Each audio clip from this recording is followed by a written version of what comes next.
Let us look little deep into our fears. What are the fears we have? Covers the fear. Yes. You know. Of course, there is one benefit which you can get by depression. You will not feel any other emotion. That's the beauty of the depression. That's nice. Actually, if the tortures by other emotion, when it becomes too much, God gives you the great gift which is called depression, so that you can escape from the pain. Actually, there is automatic pain relieving system in your body, coma stage. Any pain, if it becomes too much, you fall in coma. When something becomes unbearable in your system, you fall in coma. Just like that, when something becomes unbearable in your mind, you fall in depression. Any emotion, even if the joy is too much, you fall in depression. You may be thinking, how can that be, Swamiji? Look at the life of the Buddha. There was no reason for him to get depressed. The joy itself was too much. He doesn't know anything called suffering. The joy was too much. And the Buddha's life, the authentic biography of Buddha, written by one of his disciples called Ananda, is the His brother, right? Ananda. one of the cousin brother. Cousin brother, elder brother.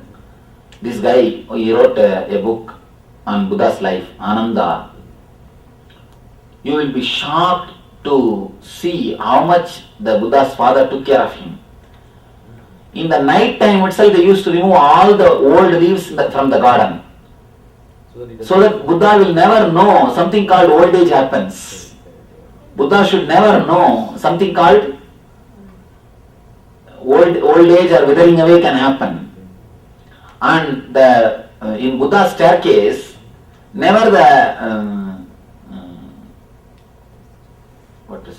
parapet is built. Only the young girls are made to stand. Even when he walks, if he has to rest, he will rest only on the young women. The way in which the Buddha was treated, Buddha was taken care, you will be surprised. Then what is the reason to fall in depression? Too much of joy also puts you into depression. Anything when it becomes too much, you fall in depression. And there is a depression called depression of success. If you achieve success by the age of 40, 45, what you want to achieve, then you suddenly see some hopelessness in your life. What next? What next is answered. See, what next is answered. Now, you are standing on the top of the ladder, but you feel like you are a monkey. What else? Yeah. What else? Nothing else is there. And nothing else to achieve. Around the age of 40 to 45, people get the depression of success. Everything is there. But what for you wanted everything, that is not there. Everything is there. What for you wanted all these things? For joy and bliss. You thought, if I have my own job, then I will have joy. You got your job. If I get my wife, I will get joy. You got your wife. If I get kids, you thought you will have joy. You got your kids. If I get my house, I will get joy. You got your house. If I get my green card, I will have my joy. You got your green card. If I get my citizenship, I will have the joy. You got your citizenship. Everything is over around 40, 45. But you don't find the joy. Everything else you got except the joy, excitement which you thought you will get it. Suddenly something happens to you. That is what I call depression of success. But isn't that good actually? Yes, in a way it is good. Actually, depression of success puts you in the place. The three roads will start from there. You can choose any one. One is drugs. Another one is suicide. Third is meditation. Addiction, suicide, meditation. Addiction is start taking drugs. Suicide means not simply committing suicide, just gradual death. You stay in the same depression, brood over more and more, just gradually you die. You decide the path of suicidal path. The third is meditation. Very few intelligent guy guys take up this path to work out, to go beyond the depression. Cockroach. All right. Mark. Snakes. That's all. There are so many fears in the life. You are naming only animals. Why are you not afraid that you will lose your wealth? Are you not afraid that about the failure, Possession. about the possession? Tell me. Anything less than a B in their report card? Anything less than a B in their B report grade. card. BMW? No, Okay. B grade. B grade. B grade, oh. In the board card. Okay. Only meditation can fulfill that. Because joy can never happen from outside. It's always from inside. But as long as you think it is from outside, you run towards outer world. The moment comes, you have tasted everything of the outer world, but you are not able to find out what you want to find. Then you turn towards in. That's what. You are in the crossroads. 3 roads are moving from that point. Either you take to drugs. Drugs means I am not meaning only the alcohol or the LSD and all those stuff. Even the TV. Trying to escape from yourself. Whatever method you may use, that is drugs only. Even the addiction to TV. I heard that every American average he sees 3 to 5 hours TV. I read in a survey report, 3 to 5 hours is average time. It is too much.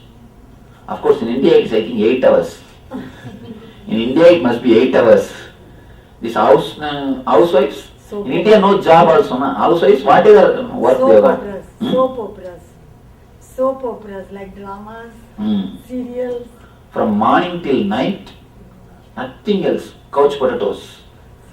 Sitting in the couch and filling one full teapot with the eatables, and program will be going on. Here, going on.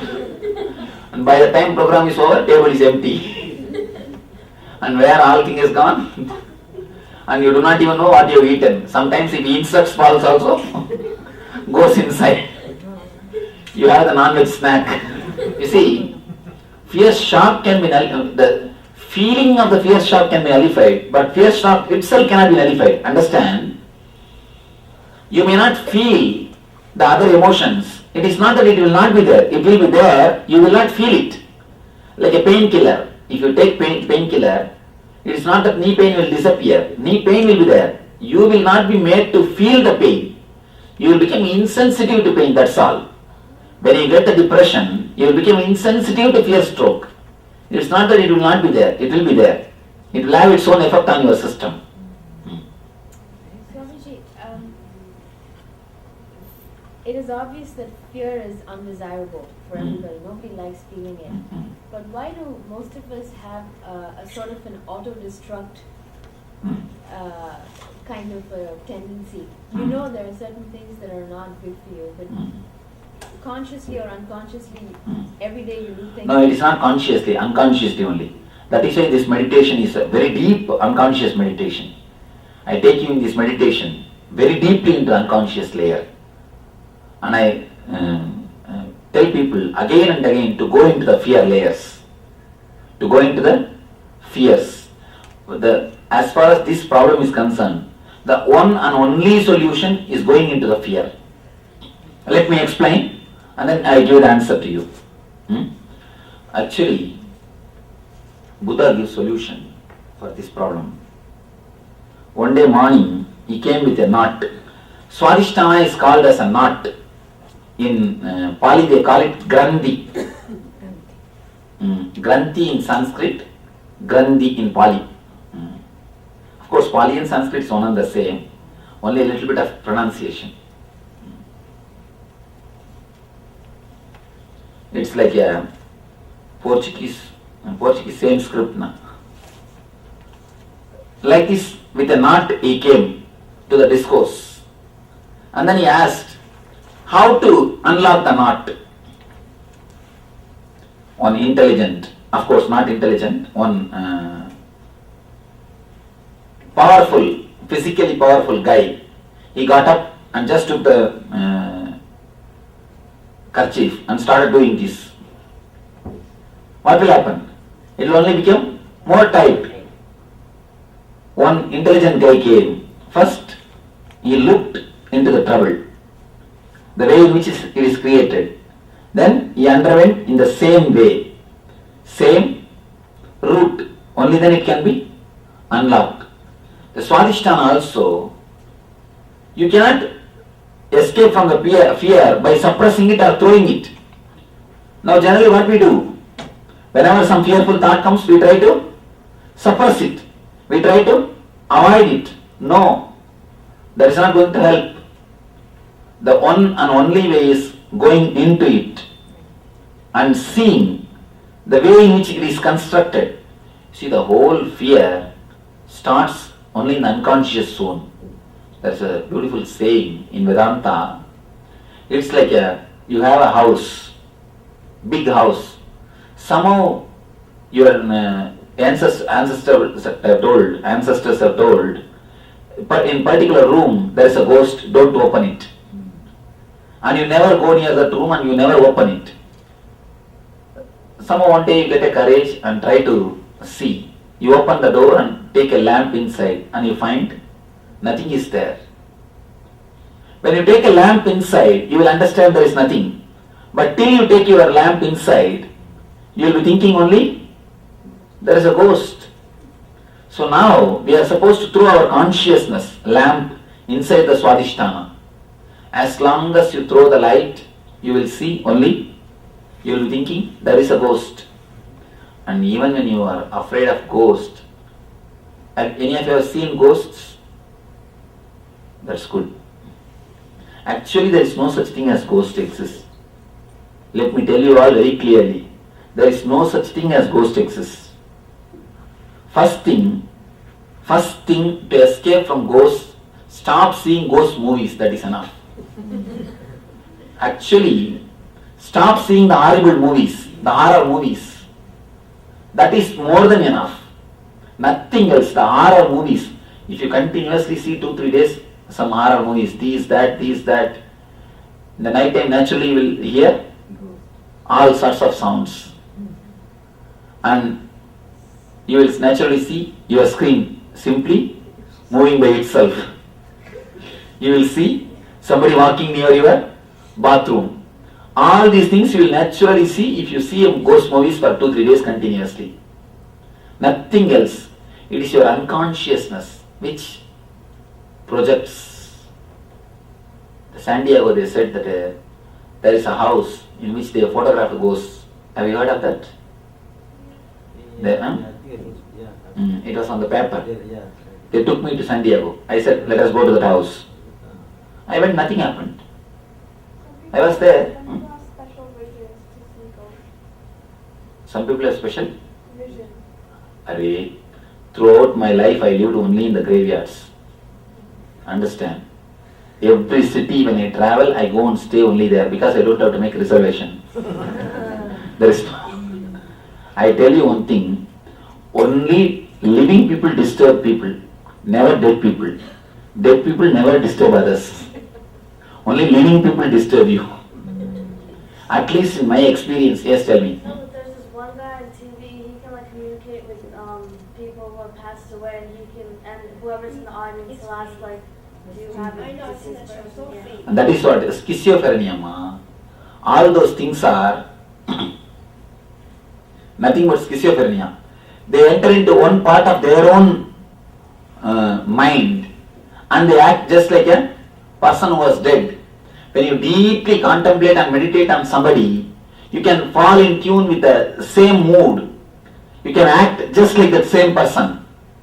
Some fools, even I heard, even some of our devotees, they started behaving just like me. Just foolishness. It can never happen. You see, when I became enlightened, I never started behaving like anybody. I started becoming like me. When you grow spiritually, you will start behaving like you, not like me.